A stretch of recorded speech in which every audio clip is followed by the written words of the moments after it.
سیدنا بلال سے کسی نے پوچھا تھا نا، اے بلال تم کیسے ایمان لائے، کیسے ایمان لائے؟ تو بلال رضی اللہ تعالیٰ عنہ نے کیا خوبصورت جملہ ارشاد فرمایا. انہوں نے فرمایا کیا پوچھتے ہو، میں مکہ المکرمہ میں رہتا تھا، غلام تھا، امیہ بن خلف میرا آقا تھا، مجھ پر ظلم کرتا تھا، لیکن میں مکہ المکرمہ کے لوگوں کو جانتا نہیں تھا، میرا ان سے تعلق نہیں تھا، ان سے رابطہ نہیں تھا. میں گھر کے اندر رہتا، اپنے آقا کی خدمت کرتا، لیکن وہ ظالم تھا، مجھ پر ظلم کرتا تھا، مجھے مارتا تھا. ایک رات جب میں شدید بخار کے مرض میں مبتلا تھا، سخت سردی تھی، مجھے بہت بخار تھا، تو اس نے مجھے کہا رات بھر کام کر، لیکن میں نے دوا لی، کمبل اوڑھ کے میں سو گیا، لیٹ گیا. میرا مالک آیا، میرا آقا آیا، رات لیٹ تاخیر سے مجھے اس نے جگایا، کمبل اٹھایا اور مجھے کہا اب کام کر، اور مجھے کہا کہ اب تو آسمان کے نیچے کوئی چھت نہیں ہے، سخت سردی تھی، کہا کھلے میدان میں اب تجھے یہ 2 کلو جو اس کو چکی میں پیسنا ہوگا، اور تو ساری رات محنت کرتا رہے، قمیص پہننے کی بھی اجازت نہیں ہے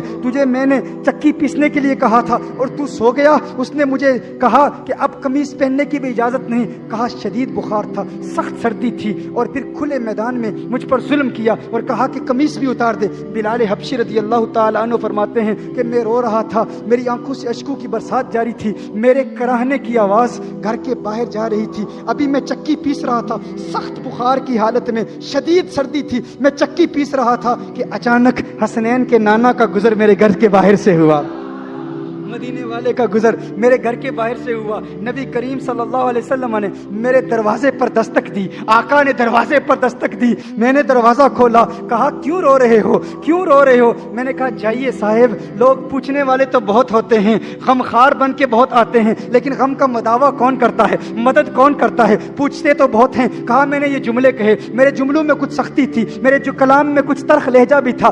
آقا صلی اللہ علیہ وسلم تشریف لے گئے تو میں نے کہا ہاں دیکھو نا، ایسا ہی ہوتا ہے، پوچھنے والے بہت ہوتے ہیں لیکن غم کا مداوع کون کرتا ہے، مدد کون کرتا ہے؟ حضور چلے گئے، میں نے جاتے ہوئے دیکھا تو میں نے سوچا چلے گئے، اب واپس کہاں آئیں گے؟ کہا ابھی چند لمحے ہی گزرے تھے کہ محمد عربی پھر میرے گھر میں آ گئے. میرے آقا کے ہاتھ میں گلاس ہے، پیالہ ہے دودھ کا پیالہ مجھے دیتے ہیں اور کہتے ہیں تم لیٹ جاؤ، سو جاؤ. مجھے کمبل دیا، مجھے کہا آپ لیٹ جاؤ. میں نے کہا ارے دیکھو مجھے لیٹنے کے لیے کہہ رہے ہو، لیکن میرا آقا تو بہت ظالم ہے، وہ تو مجھے مارتا ہے، وہ بہت ظلم کرے گا، چکی کیسے پیسوں گا، یہ کام اس نے دیا ہوا ہے. تو دیکھو وہ جو سبب وجود کائنات ہیں، وہ جو کونین کے والی ہیں، وہ جو خسرو خوباں ہیں، وہ جو سیاح لامکاں ہیں، وہ جو نازش ہر تو جہاں ہیں، وہ جن کے سبب سے یہ کائنات بنی، ان کا عمل دیکھو، ان کا عمل کیا تھا. وہ جو آقا ہیں وہ نہ ہوتے کچھ نہ ہوتا، زمین نہ ہوتی، آسمان نہ ہوتے، چاند تارے نہ ہوتے. اسی لیے کہا زمین و زماں تمہارے لیے، مکین و مکا تمہارے لیے،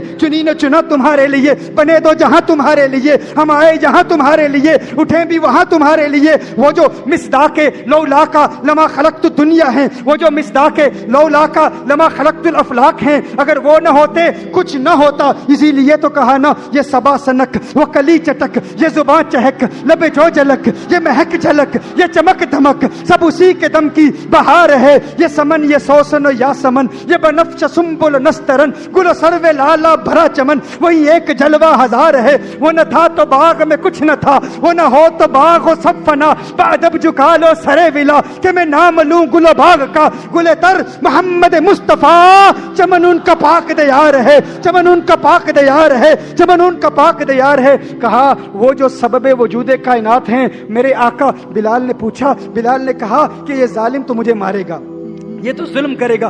آپ کہتے ہیں لیٹ جائیں، لیکن دیکھو آج میں کہتا ہوں ہندوستان میں رہنے والوں، منگلور میں رہنے والوں، اگر تمہارے پڑوسی تمہیں کہتے ہیں کہ حضور دہشت کی تعلیم دیتے ہیں، حضور نفرت پھیلاتے ہیں، ارے دیکھو تو صحیح وہ جو سبب وجود کائنات ہیں، جن کی وجہ سے یہ ساری کائنات معرض وجود میں آئی، ان کی ادائیں تو دیکھو، ان کے انداز تو دیکھو، ان کا کرم تو دیکھو، ان کی رحمت تو دیکھو، ان کی عنایت تو دیکھو. ارے وہ ایسے غم خار ہیں کہ یہ نوازشیں، یہ عنایتیں ہمیں دو جہاں سے چھڑا دیا. ہمیں مصطفیٰ تیرا شکریہ، مجھے جینا مرنا سکھا دیا.